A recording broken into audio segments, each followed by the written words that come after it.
Hello, Aquarius. Happy July. This is Meg with Padmes. I'm doing your mid-month love reading for July 2020. This is for anyone who has Sun, Moon, Rising, or Venus in Aquarius. So I'm calling in our angels and guides, Aquarius, the highest vibrations of love and light, asking them to talk with my guides of the highest vibrations of love and light because we don't want to talk to anyone else. I'm asking for Aquarius collective angels and guides of the highest vibrations of love and light.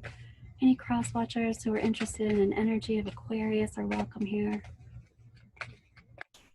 There we go. What's going on with you, Aquarius, for July 2020? Love, love, love.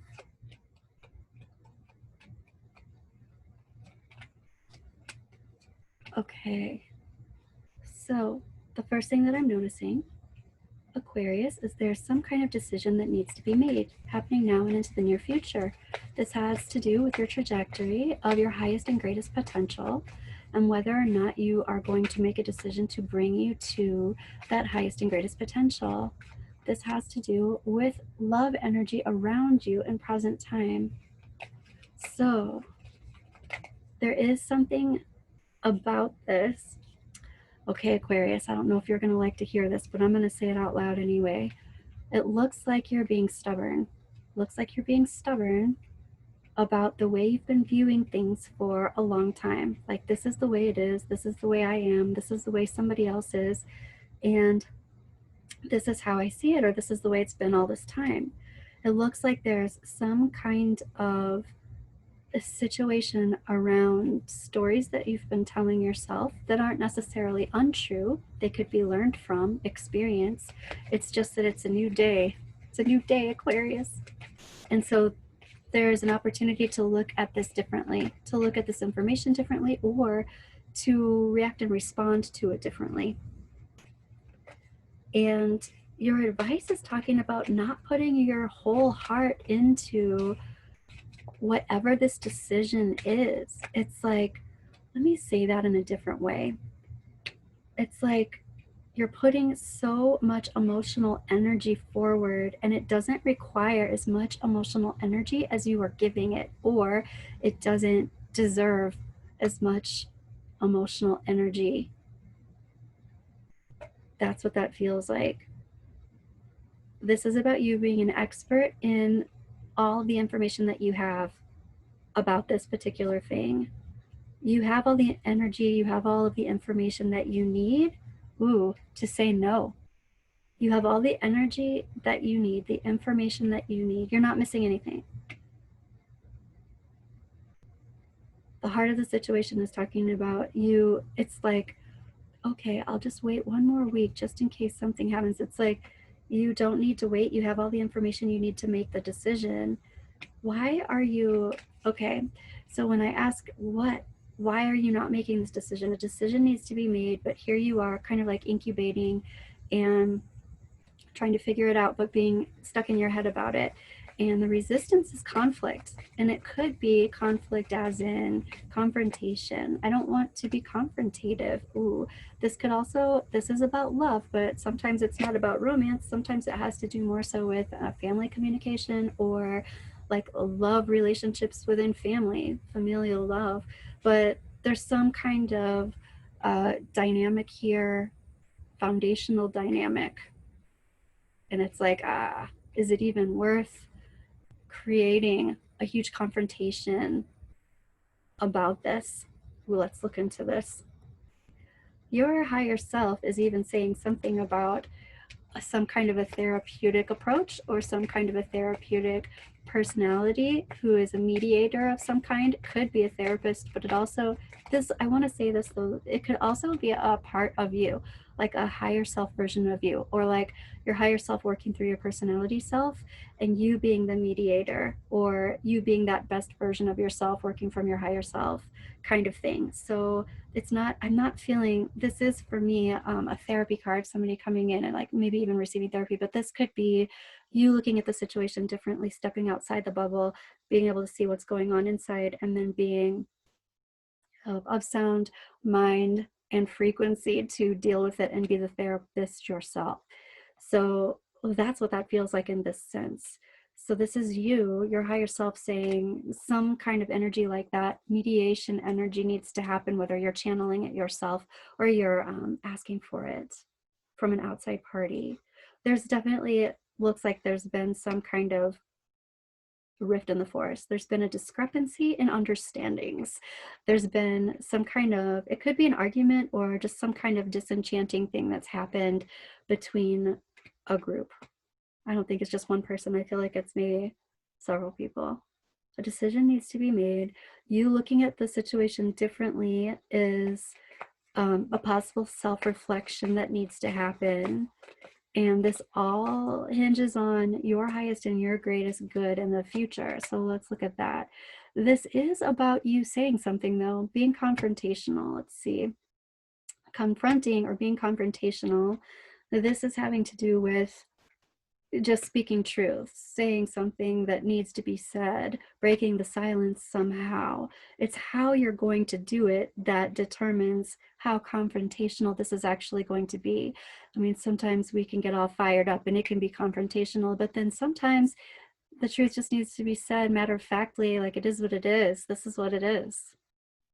Neutrality. It is what it is. So, and I'm getting a lot of influence with that. Your guides are coming in when we talk about that. So when we talk about confrontation or saying things in a neutral way, release the idea that you have to go in fighting. You don't. There is some kind of injustice that's occurred and you're the one who has to come in and, wow, I'm even hearing break bread, which is such an interesting term, kind of a religious term, break bread with someone. But it feels very righteous. It feels very, you're the one who has to do the right thing kind of thing. In the past, present, and future, we're looking at the past, something has happened and somebody feels left out. Somebody feels drained of their resources. Somebody feels taken advantage of, or like the wrong thing has happened to them. I did this, I deserve this, and they didn't get what they deserved, kind of a feeling. And then present time, it's like there's some kind of rushing in and saying, well, to hell with all of it then. That's either something that's happened or that's something that somebody's feeling, like, screw it then. But that's not exactly what needs to happen. Not rushing into it. It's like there's more information here. It's like doing something really, really rash without that needing to actually happen. It's being overreactive before you work it out yourself. This could be you, Aquarius, but it also could be somebody else and you're dealing with this person who is overreactive. That could be the case too. But it's like as soon as the overreaction happens or as soon as the reaction happens, once there's a little bit of time in between, it's like, okay, now I can kind of throw some amusement in here. I can throw some neutrality in here. I'm kind of over it. It was a thing and now it's not the thing that I felt like it was, or this is more of what it was. There was a reaction that happened that needed to happen because a release needed to happen in that way. But then once the release happens, it doesn't have to last a lifetime. Something needs to definitely be said. And there's maybe even disappointment that needs to be relayed. I'm really disappointed this happened. It's taking me a while to figure out what to do about this. This isn't necessarily my first choice. I didn't really want this going down like this for the future. But now we need to move on. We need to move on from this because we're not going to part ways, or we're not going to separate, or we're not just going to break this whole thing up.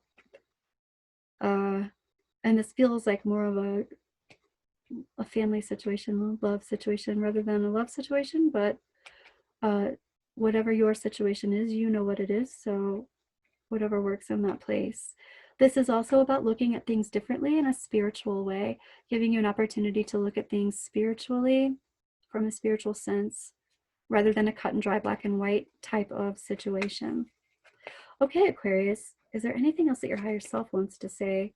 You actually are the strong element in this situation. You're, I'm not going to say the decider, but it kind of feels that way. You're the one that people are looking to for an answer, and that's why the decision is a big deal, the confrontation. But you get to regulate what the confrontation actually looks like. And this is something about planning for a change.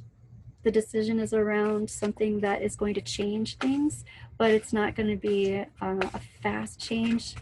It's a change that's coming, but it's going to be a change that you can plan for. And Aquarius, I'm going to ask for one more card for advice for you. There you go. Dog spirit. Be loyal to what you love. I really love that for this reading. Be loyal to what you love. That is the deep down, deep-seated, important thing.